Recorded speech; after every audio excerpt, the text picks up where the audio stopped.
Bonjour, je vais vous faire un petit tutoriel concernant les mécanos soudés sur SolidWorks qui sont très utilisés. Donc, si vous n'avez pas l'onglet, au départ, vous pouvez cliquer ici, bouton droit, tenons et mettre construction soudée, il va apparaître. Sinon, vous pouvez aussi le mettre en barre personnalisée, en barre d'outils, pardon.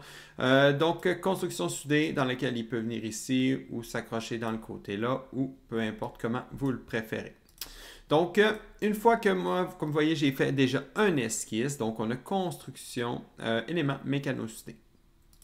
Donc, je vais aller pour ça. Ici, on a notre option, que ce soit les normes ISO ou en pouces. Donc là, on a diverses options. Donc là, moi, dans mon cas, je vais choisir tube rectangulaire. Donc, ici, on a des groupes. Donc, c'est là qu'on choisit, entre autres, nos objets qu'on veut avoir en mécano soudé. OK? Ce qu'on peut faire, on peut les localiser parce que si on regarde bien, il y a des petits points souvent qui sont déjà inscrits. Donc, on peut dire, moi, non, je voudrais que ce soit le coin ici qui vienne là. Donc, à ce moment-là, vous descendez plus bas, vous allez dans positionner le profil et vous choisissez quel profil va venir s'accrocher au coin.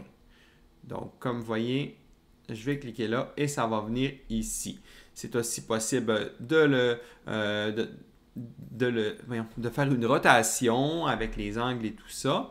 Donc, ce qui est important de savoir, c'est que quand vous avez un groupe, comme là, lui, il s'est positionné sur lui dans le coin, mais lui aussi va s'être positionné dans un coin. Donc, ce qu'on aurait pu faire à ce moment-là, donc on aurait pu dire, moi, toi, je veux que tu sois un nouveau groupe. Donc, celui-là, ça va être un nouveau groupe positionné avec un autre profil. Donc, ça n'affectera pas celui-ci. Donc, même chose, c'est sûr que là, donc c'est pas très...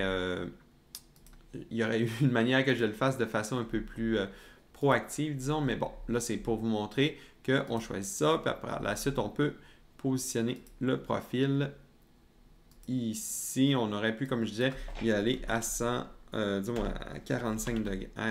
Pardon, à 45 pour le positionner ici. Donc, c'est des options qui existent, sachez-le.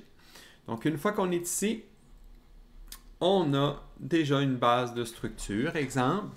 Ce qu'on peut faire par la suite, on peut aussi aller acheter des embouts. Okay? Des embouts, ça va servir souvent à souder à l'extrémité. Donc, si, exemple, je veux que ma patte ici ou le dessus, peu importe.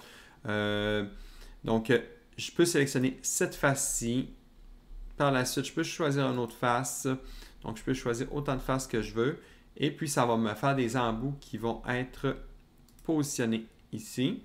Je peux dire, mets-moi le vers l'extérieur ou mets-moi le, c'est comme ici, on aurait un conflit. Sinon, mets-moi le à l'intérieur.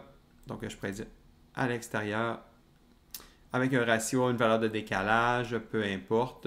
On aurait pu changer tout ça ici. Donc, ça, c'est une autre option qui existe. Par la suite, on aurait, disons que je me fais juste un autre mécano soudé ici. Donc, je vais me prendre un BIM ici. Oups, votre fonction, la taille du BIM. Je vais choisir là.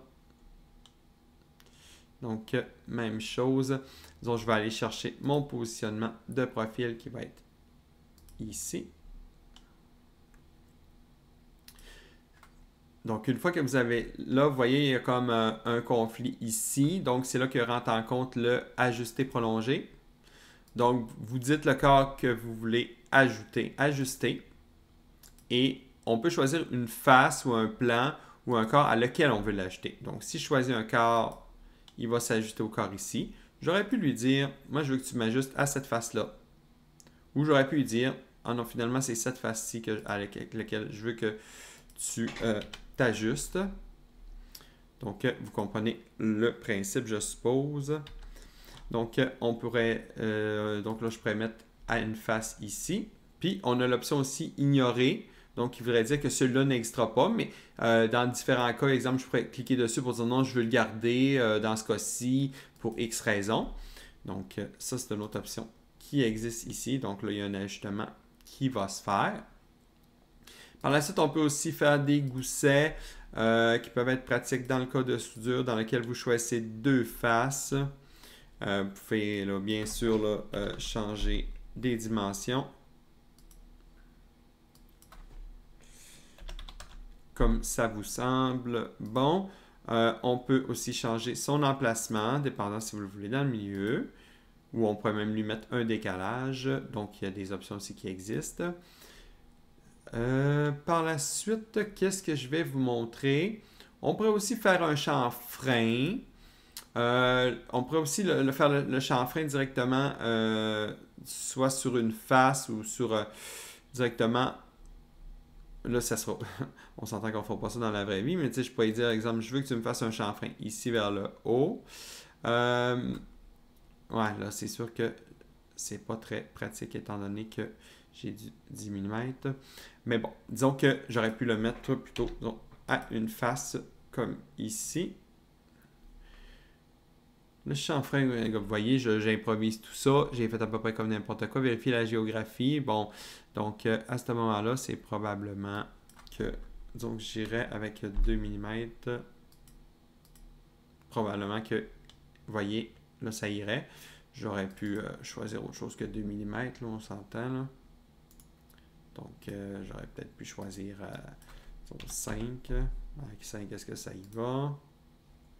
Donc, vous voyez, je pourrais faire des chanfreins, je pourrais les faire sur l'autre sens aussi. Donc, c'est pas mal tout ce que je voulais vous montrer pour là. Je vous ferai d'autres vidéos éventuellement. N'hésitez pas à vous abonner, puis si vous avez des questions, mais je vais faire une partie 2 dans laquelle on va aller dans des choses un peu plus poussées, puis je vais vous montrer aussi les mises en place prochainement. Donc, merci et bonne soirée.